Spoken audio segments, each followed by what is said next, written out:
اعوذ باللہ من الشیطان الرجیم بسم اللہ الرحمن الرحیم الحمد للہ رب العالمین والصلاة والسلام علی اشرف الانبیاء والمرسلین وآلہ الطیبین الطاہرین۔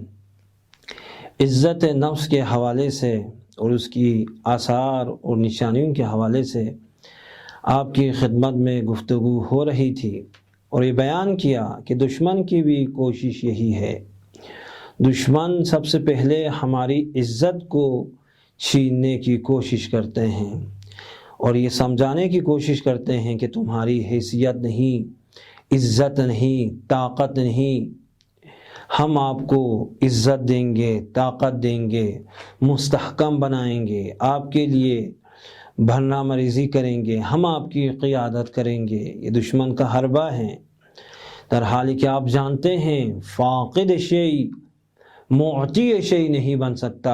ابھی میرے پاس پیسے نہیں ہیں، جیب میں پیسے نہیں ہیں، میں آپ کو نہیں دے سکتا ہوں، میں معطی، دینے والا، معطی نہیں بن سکتا ہوں، کیوں؟ فاقد ہوں۔ اسی طرح دشمن کے پاس کچھ نہیں ہے، عزت نہیں ہے، وہ آپ کو عزت کیسے دے سکتے ہیں؟ عزت اللہ کے پاس ہے، للہ العزت ولرسولہ وللمؤمنین، اللہ کے پاس ہے، رسول کے پاس ہے، مومنین کے پاس ہے، کافرون کے پاس، دشمن کے پاس، اسرائیل کے پاس، شیطان بزرگ کے پاس عزت نہیں ہے۔ جب نہیں ہے، فاقد شیء ہے، وہ ہمیں کیسے عزت دے سکتے ہیں؟ جس طرح جنگ خندق میں، غزوہ خندق میں مختلف حادثات پیش آئے ہیں۔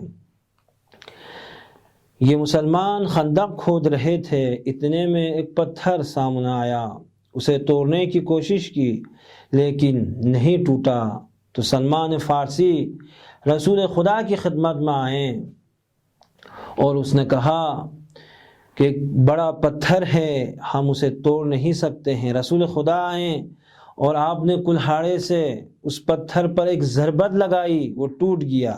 اب یہ کیسے؟ مسلمانوں نے توڑنے کی کوشش کی لیکن یہ نہیں ٹوٹا، توڑ نہیں پایا، لیکن رسول اللہ نے ایک ضربت سے توڑ دیا۔ تو کہتے ہیں یہ ضربت الہی ضربت ہے۔ جس طرح امیر المومنین نے در خیبر کو اکھاڑ دیا، تو کیسے اکھاڑ دیا؟ شارح نہج البلاغہ نے کہا اسے کھولنے اور بند کرنے کے لیے، اس دروازے کو کھولنے کے لیے 44 افراد کی ضرورت ہوتی ہے۔ اب امیر المومنین نے ایک ہاتھ سے اکھاڑ دیا، تو کیا فرمایا علی نے؟ ما غلات باب الخیبر بقوت بشریت، میں نے بشری طاقت سے اسے نہیں اکھاڑا، بل قلعت بقوت ربانیت قدسیہ، بلکہ الہی اور ربانی طاقت سے یہ کام کیا ہے۔ تو الہی طاقت ہے، یہاں پر پیغمبر نے اسے توڑ دیا، یہ الہی طاقت ہے، یہ الہی ضربت ہے۔ آپ نے ضربت لگائی، یہ ٹوٹ گیا اور ہلکی سی روشنی چمکی۔ آپ نے تکبیر کی صدا بلند کی، دوسری مرتبہ آپ نے ضربت لگائی اور دوبارہ تکبیر کی صدا بلند کی، 3 مرتبہ آپ نے تکبیر فرمایا۔ تو سلمان نے پوچھا یا رسول اللہ، آپ نے ہر مرتبہ کیوں تکبیر کی صدا بلند کی؟ تو رسول نے فرمایا جب میں نے پہلی ضربت لگایا تو پہلی ضربت کے بعد میں نے روم اور مغرب کے محل اور قصروں کو دیکھا، تو اسی لیے میں نے تکبیر کی صدا بلند کی، اور جبرائیل نے خبر دی کہ روم پر بھی مسلمانوں کا قبضہ ہوگا۔ اور جب دوسری ضربت لگائی تو میں نے مدائن کے قصروں کو دیکھا اور جبرائیل نے خبر دی یا رسول اللہ، آپ کی امت مدائن پر قبضہ کریں گے اور آپ کی امت کو یہ فتح حاصل ہوگی۔ تیسری ضربت لگائی تو میں نے یمن کے قصروں کو دیکھا، تو جبرائیل نے یہ وحی کی، یہ خبر دی یا رسول اللہ، آپ کی امت یمن صنعاء کے قصروں پر بھی فتح حاصل کریں گے، اس پر بھی قابض ہوں گے، فاتح ہوں گے۔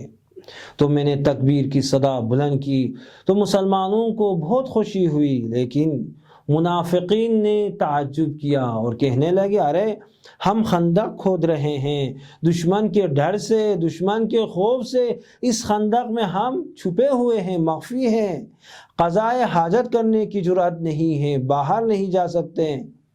رسول اللہ فتح یمن کی بات کر رہے ہیں، ہم یمن کو فتح کریں گے، ہم مغرب زمین کو فتح کریں گے، ہم روم کو فتح کریں گے، یہ کیسے ہو سکتے ہیں؟ تو یہ آیت اتری، قل اللہم مالک الملک، قل اللہم مالک الملک تؤتی الملک من تشاء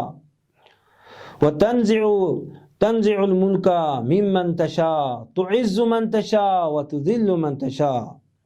تو پروردگار، یہ آیت اتری، پروردگار تمام موجودات کا مالک ہے، تؤتی الملک من تشاء، جسے چاہے اسے حکومت دیتا ہے اور جس سے چاہے حکومت کو چھین لیتا ہے، وتعز من تشاء وتذل من تشاء، جسے چاہے اسے عزت دیتا ہے، اسے عزیز بناتا ہے، اور جسے چاہے اسے ذلیل بناتا ہے، اسے ذلت دیتا ہے۔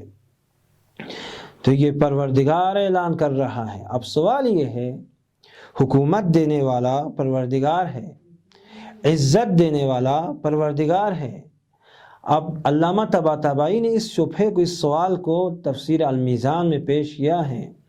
اگر حکومت دینے والا پروردگار ہے، عزت دینے والا پروردگار ہے، کیوں پروردگار نے بنی عباس کو حکومت دی ہے، بنی امیہ کو عزت دی ہے، حکومت ان کو ملی ہے؟ جواب یہ ہے، علامہ طباطبائی اس کا جواب دیتے ہیں، خوبصورت جواب۔ دیکھیں، میں نے آپ کو ایک لباس دیا، اب لباس کس کا ہے؟ آپ ہے، آپ اس لباس کا مالک ہیں، لیکن کسی دوسرے نے اسے آپ سے چھین لیا، غصب کر لیا، اب وہ مالک ہو جاتا ہے؟ نہیں، لباس آپ کا ہے، اس نے غصب کیا ہے۔ اسی طرح اللہ نے محمد اور آل محمد کو، اہل بیت کو حکومت عطا کی ہے، خلافت عطا کی ہے۔ اب معاویہ نے، دوسروں نے، یزید نے، بنی امیہ نے، بنی عباس نے حکومت کو غصب کیا ہوا ہے، خلافت کو غصب کیا ہوا ہے۔ تو خلافت کس کی ہے؟ محمد اور آل محمد کی ہے، حکومت محمد اور آل محمد کی ہے۔ یہ لوگ غاصب ہے، اللہ نے یہ حکومت اہل بیت کو عطا کی ہے۔ تو ہمیں عزت کہاں سے ملتی ہے؟ اہل بیت کے در سے ہمیں عزت ملتی ہے، اہل بیت کے در سے ہمیں کرامت ملتی ہے۔ جنگ صفین میں آپ دیکھیں، آپ کی زحمت تمام کر رہا ہوں، جنگ صفین میں جب امیر المومنین نے دیکھا لوگوں نے، دشمن نے فرات پر قبضہ کیا ہے، تو آپ نے ایک خطبہ دیا، جہادی خطبہ، فرمایا قد استطعموکم القتال فاقروا علی مذلۃ او تاخیر محلۃ۔ ان لوگوں نے فرات پر قبضہ کیا ہے، اب ہمارے پاس دو راستے ہیں۔ ایک راستہ کیا ہے؟ ذلت کا راستہ ہے، ہم دیکھتے رہیں، برداشت کرتے رہیں، بھوکے رہیں، پیاسے رہیں۔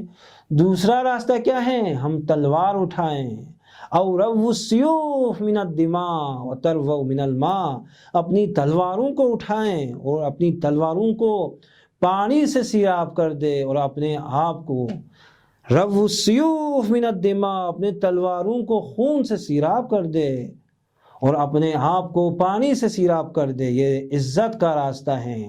الا وان معاویۃ قاد لمتا من الغواۃ وعمس علیہم الخبر حتی جعلوا نحورہم اغراض المنیہ۔ معاویہ ایک جاہل گروپ کی سرپرستی کر رہا ہے، قیادت کر رہا ہے، ان پر خبر پوشیدہ ہیں، سب کے سب گمراہ ہے، اور گمراہی کی وجہ سے اپنی گردنوں کو تیر اجل کا نشانہ بنایا ہوا ہے۔ تو امیر المومنین کے اس خطبے کے ذریعے سے ان کو تحریک، شجاعت ملی، اور 2 گھنٹوں کے اندر فرات پر انہوں نے قبضہ کیا۔ 2 گھنٹوں میں دشمن کو ہٹا کر فرات پر قبضہ کر لیا۔ تو امیر المومنین کی زندگی میں بھی ہمیں عزت کا پیغام ملتا ہے، عزت نفس کا۔ اور امام حسین کے زندگی میں بھی، سیرت میں بھی اگر ہم دیکھیں تو ہمیں اطہار کے، اہل بیت کے در سے ہمیں عزت کا پیغام ملتا ہے۔ بارگاہ الہی میں دعا گو ہیں، پروردگار عالم، پروردگار حق محمد و آل محمد، ہمیں عزت نفس کے ساتھ زندگی کرنے کی توفیق عطا فرما، اور ہمیں ذلت سے دور رہنے کی توفیق عطا فرما۔ والسلام علیکم ورحمۃ اللہ وبرکاتہ۔